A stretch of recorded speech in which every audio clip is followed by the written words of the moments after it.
Olá, sejam bem-vindos a mais um Diálogos aqui na TV Unesp. Hoje nós conversamos sobre a apicultura, em especial sobre abelhas africanizadas, com o professor Ricardo Orsi, da Faculdade de Medicina Veterinária e Zootecnia da Unesp em Botucatu. Professor Ricardo, muito obrigada por sua participação aqui em nosso programa. Olá, eu que agradeço. Tá? É um privilégio, um prazer estar aqui com vocês e falar um pouquinho sobre abelhas, que é o que eu gosto muito. Professor, abelhas, num sentido geral, mais especificamente das abelhas africanizadas, eu gostaria que o senhor comentasse um pouco como que essas abelhas elas estão aqui nas Américas. Na realidade, essas abelhas elas pertencem ao gênero Apis, a espécie melífera. E ela é uma espécie exótica ao nosso país. Elas foram introduzidas aqui em 1839 por um padre chamado Padre Antônio Carneiro, que trouxe algumas colmeias de Porto, em Portugal, para o Rio de Janeiro. Com o objetivo do quê? De produzir um pouco de mel e produzir cera para confeccionar as velas para as igrejas da época. Essas abelhas que vieram então inicialmente de Portugal, foram logo mais sendo acrescentadas outras espécies devido à migração europeia para o país. Então, com os alemães vieram a espécie Apis mellifera, subespécie mellifera, com os italianos vieram a espécie Apis mellifera, subespécie ligústica. E essas abelhas, chamadas assim de uma forma geral abelhas europeias, elas tinham uma característica muito interessante, que era a baixa defensividade. Ou seja, você poderia criar essas abelhas no quintal de casa, no meio de criação de animais, e simplesmente, a hora que você quisesse, você poderia ir até a colmeia, abrir a caixa e retirar um favo de mel para comer, sem todo aquele equipamento de segurança que nós temos que usar hoje. Tá? Eu mesmo tive a oportunidade de abrir uma caixa de um enxame de abelha italiana, do jeito que eu estou aqui, sem equipamento de proteção individual algum, uma caixa lá com 40, 50 mil abelhas, e você abre, manuseia, faz o manejo sem risco algum. Então a apicultura que se exercia no Brasil era uma apicultura muito tranquila. Mas alguma coisa mudou, porque hoje a gente não trabalha assim tão tranquilamente. Foi em 1956, então um pesquisador da Exalc de Piracicaba, ele fez uma expedição à África e ele entrou em contato lá com a abelha Apis mellifera, subespécie scutellata. E ele ficou muito maravilhado, porque eram abelhas resistentes às variações ambientais, abelhas que soltavam muitos enxames ao longo do ano e abelhas produtivas, tá? Melhor do que as europeias que aqui estavam. Então, com o apoio do governo, ele trouxe algumas subespécies da scutellata para o Brasil, na região de Rio Claro, para fazer estudos de melhoramento genético, adaptação ao clima brasileiro. E existem diversas histórias de como essas abelhas escaparam para o ambiente, mas, independente de qual história seja verdadeira, essas abelhas entraram em contato com as abelhas europeias que aqui estavam. E na Apis mellifera tem uma particularidade muito interessante, porque o zangão, que é o macho, ele nasce por partenogênese. E partenogênese é o nascimento de um novo indivíduo sem que ocorra fecundação. E na Apis mellifera, a partenogênese é do tipo arenótoca, onde vai sempre dar origem a indivíduo do sexo masculino. Então toda a postura da rainha, sem fecundação, dá origem a um indivíduo macho, ao zangão. Então essas abelhas africanas, scutellatas que estavam ali, começaram a liberar para o ambiente zangões com carga genética 100% africana. E esses zangões africanos, eles encontraram naturezas europeias que aqui estavam.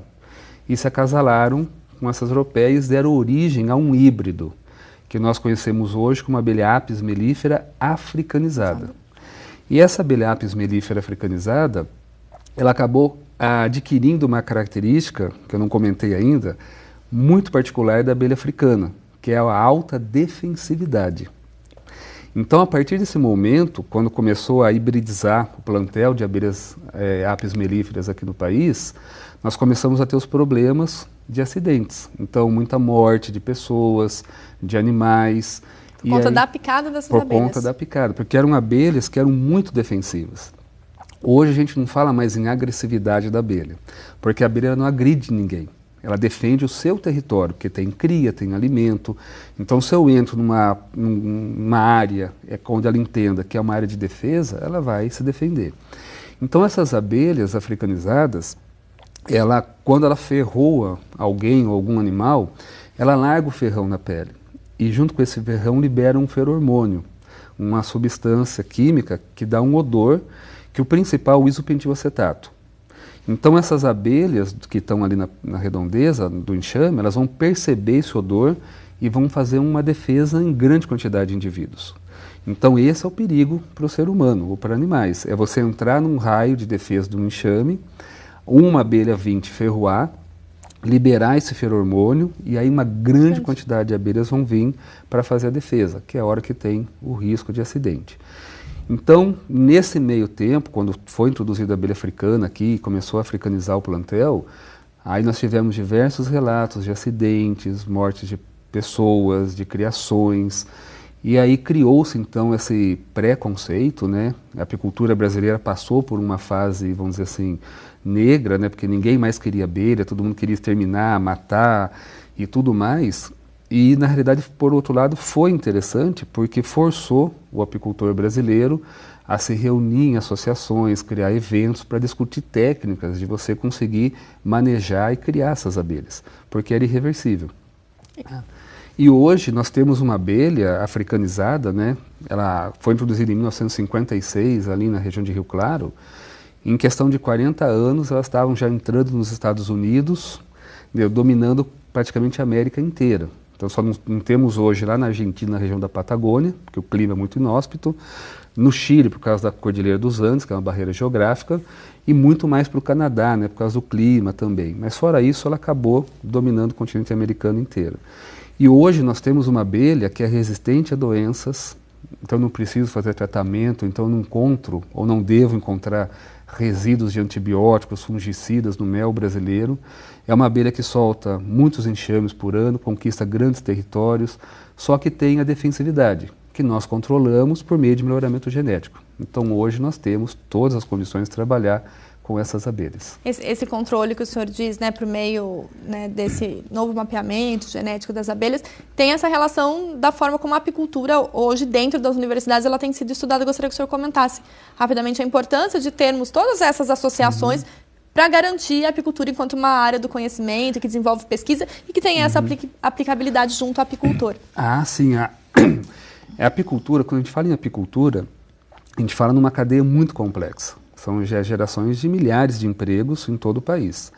É uma atividade ecologicamente correta, porque o apicultor precisa preservar o ambiente para produzir um produto de qualidade, gera uma renda digna e justa para o trabalhador, e sem contar a infinidade de produtos, né? Então, assim, uma pessoa que não convive com a abelha ou não estuda a abelha, acha que a abelha serve só para duas coisas. Produzir o mel, que eu só consumo quando estou doente lá no inverno, dor de garganta, e para ferroar, mais nada. Mas, na realidade, a abelha produz própolis, cera, o veneno, a geleia real, o pólen. Então, nós temos uma gama de produtos que o apicultor pode tirar de fonte de renda, sem contar o serviço de polinização. Então, uma abelha polinizando uma cultura, ela eleva em muito a produtividade dessa cultura, seja em qualidade de frutos ou produção de sementes. Então, estima-se que a abelha ela colabora com bilhões de dólares anuais para o agronegócio, tá? Justamente pela polinização que ela realiza. Então, essa é uma importância muito grande para a apicultura. E as associações hoje que nós temos, na região nós temos várias associações, é muito importante para quê? Para que você consiga dar um reforço para a cadeia, para a base da cadeia da apicultura, para que justamente o apicultor possa brigar por benefícios, né, perante os órgãos competentes, justamente para auxiliar na preservação dessa abelha africanizada. Porque hoje ela entrou para a lista dos animais em risco de extinção. Então, assim, embora muitas pessoas achem que a abelha não vai trazer reflexo algum, num breve futuro, se continuar, nós vamos ter um grande prejuízo em termos de produção de alimentos de origem vegetal e, consequentemente, de origem animal, porque muitos alimentos de origem vegetal são para os animais. Então, nós temos essa preocupação. E na universidade, né, eu vou falar um pouquinho do que nós fazemos lá em Botucatu, a parte de dar essa assessoria, consultoria e estar junto com as associações, né, como nós estamos com as da região, é importante para você fornecer, tirar as dúvidas desses apicultores e fazer pesquisas visando você cada vez mais melhorar os enxames e melhorar a apicultura de uma forma geral. Pensando nessas pesquisas, vocês têm um grupo de estudo, Néctar, mas sobre isso a gente conversa daqui a pouco. Tá, o Diálogos faz uma pausa e já volta.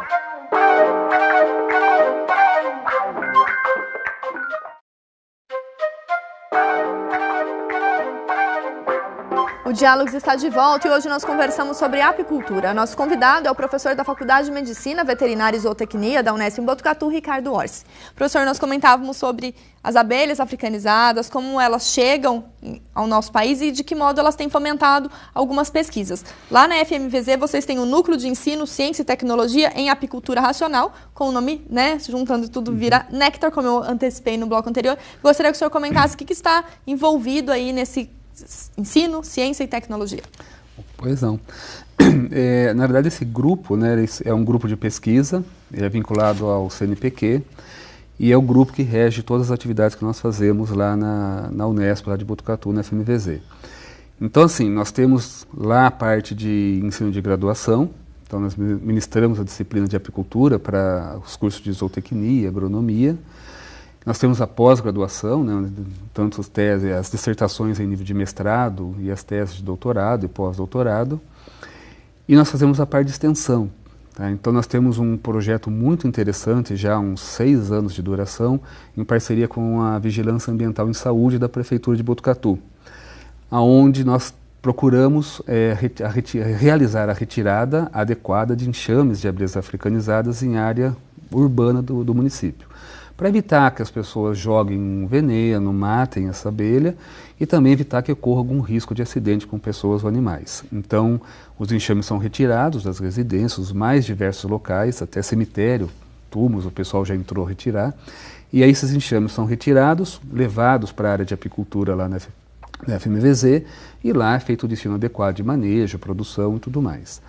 Então, a parte de extensão muito bacana que nós realizamos lá, assim como agora está parado, mas nós fizemos um projeto de ir às escolas. Então, onde os alunos da pós-graduação e da graduação iam às escolas do município de Botucatu, em parceria com a Secretaria da Educação da Prefeitura, e lá eles realizavam brincadeiras lúdicas, mas com crianças pequenas, justamente para começar a fomentar nelas o interesse pelas abelhas, pelos produtos e o desejo de preservar esse animal.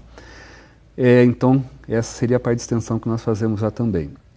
E depois, nós temos a parte de pesquisa, e aí nós trabalhamos hoje, lá em Botucatu, eu estou começando a focar muito mais para a parte de nutrição das abelhas, porque existem períodos ao longo do ano onde a falta de recursos do ambiente pode acabar levando a um prejuízo em termos de desenvolvimento populacional desse enxame. Então a gente trabalha fornecendo alguns nutrientes, como minerais, são os trabalhos que nós estamos realizando agora, e a gente vai avaliar como esses minerais interferem no desenvolvimento do enxame como um todo, utilizando a proteômica, que é a expressão das proteínas relacionadas ao genômica, e a parte de desenvolvimento de morfologia de glândulas das abelhas. Então nós fazemos parcerias com o Departamento de Morfologia do Instituto de Biociência, Departamento de Química e Bioquímica, porque são parcerias com amigos, justamente para a gente conseguir ter um leque maior de estudo e tentar chegar a vamos dizer assim, uma ração ideal que você consiga desenvolver esse enxame ou mantê-lo em épocas de escassez do ambiente. Também trabalhamos lá com a parte de genética, que começou, na realidade, com um ex-aluno que defendeu o doutorado em abril desse ano, agora o doutor Samir Kadri, onde a gente começou a trabalhar em parceria com o professor Paulo Ribola, lá do Departamento de Parasitologia do Instituto, tentando avaliar como que alguns manejos do dia a dia que nós fazíamos poderiam interferir e levar a um estresse desse enxame, que consequentemente acabaria levando a um prejuízo dentro da linha geral de bem-estar animal. Então a gente achou a ferramenta de avaliar a expressão de genes relacionados a esse estresse. Então nós temos feito algumas pesquisas nessa linha também, para tentar achar um manejo adequado, algumas técnicas de manejo adequado para repassar para os apicultores, para que eles então acabem causando o mínimo possível de dano para essa colmeia. E também trabalhamos lá com a parte de aptoxina. Então, em parceria com o CEVAP, lá de Botucatu, a gente faz as pesquisas de base para tentar achar técnicas adequadas de colheita da aptoxina, do veneno das abelhas, sem causar grandes danos para esse enxame. Então, hoje são basicamente essas 3 linhas, e associadas a essas 3 linhas, a gente também trabalha com o efeito de alguns agroquímicos sobre as abelhas. Então, hoje um grande problema é o uso indiscriminado, sem controle de agroquímicos no campo, que acaba afetando essas abelhas. Então, a gente estuda como que isso estaria afetando termos de comportamento, deslocamento da abelha, também junto com a parte de glândula, proteômica e tudo mais. E um trabalho que assim, que é um trabalho fora do que as linhas de pesquisa que nós seguimos lá, é o uso da própolis no bem-estar animal. Então tem uma doutoranda lá também, a Cíntia, que está trabalhando com essa parte de própolis na ração para papagaio, psitacídeos, e está vendo que realmente acaba mantidos em cativeiro e que acaba deixando o animal num bem-estar geral melhor, né? Então, que tem algum efeito também no bem-estar humano e animal. Então são linhas de pesquisa que a gente procura sempre dar alguma aplicabilidade. Então tentar pôr uma ração adequada para o apicultor, tentar gerar um produto para que quem tem papagaio legalizado consiga dar um alimento melhor, para que ele fique melhor em bem-estar. Então, são as linhas de pesquisa que a gente está conduzindo hoje lá na Unesp de Botucatu. O senhor comentou a pesquisa do Samir Kadri, que defendeu a sua tese de doutorado, e essa pesquisa ela teve um impacto científico muito grande, porque ela teve uma publicação na Nature, mas nós vamos conversar então no ponto de contato com o Samir Kadri para saber um pouco mais sobre a pesquisa dele. Vamos ouvi-lo. Antes do doutorado, o trabalho foi então trabalhar fazendo o sequenciamento do genoma da abelha africanizada, que é a abelha que a gente tem no Brasil, não só no Brasil, na América do Sul, na América Central e uma parte da América do Norte, para trabalhar mais, propriamente dito, com a parte a defensividade dos enxames. A gente sabe que hoje em dia a abelha africanizada ela tem um alto comportamento defensivo, que é uma característica própria dela. Dentro desse trabalho da minha tese de doutorado, no último mês a gente publicou então uma Scientific Data do grupo Nature, um banco de dados de todos os SNPs existentes no genoma completo da abelha africanizada, totalizando em torno de 3 milhões e 600 mil SNPs, polimorfismos, e desses 3 milhões e 600 mil polimorfismos se diferem da linhagem norte-americana que até então foi publicada e tem disponível no NCBI, em torno de 155 mil SNPs, eles se encontram dentro de sequências de genes, que hoje estão disponíveis, os genes anotados disponíveis da apelífera, e desses genes, 11.365 genes são alterados a sua expressão na nossa linhagem de abelha africanizada, diferenciando da linhagem norte-americana, que hoje tem o genoma disponível no NCBI. Então, a grosso modo, isso foi a publicação da Scientific Data.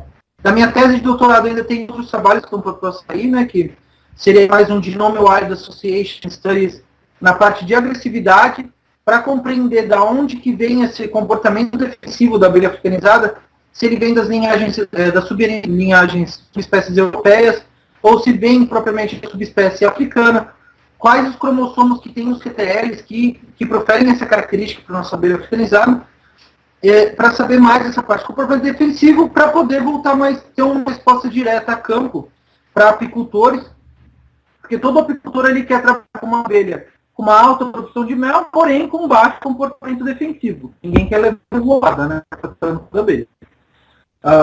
Então, assim, no geral, então foi isso a publicação, e essa publicação está tendo um impacto muito grande. Em apenas um mês da publicação já tiveram 600 acessos a essa publicação. No entanto, que ela ficou na primeira, na última semana ela estava na primeira página do Scientific Data por ser mais acessado.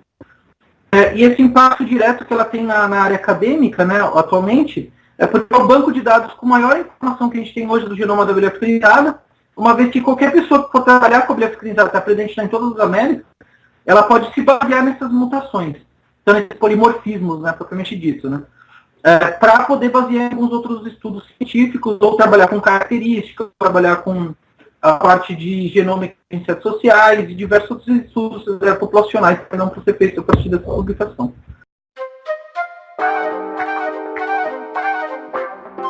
Professor, então nós falamos sobre essa pesquisa desenvolvida pelo Samir e todo o impacto científico que ela vem desencadeando, e então a gente comenta no último bloco a questão da divulgação científica. O Diálogos faz mais um intervalo e já volta.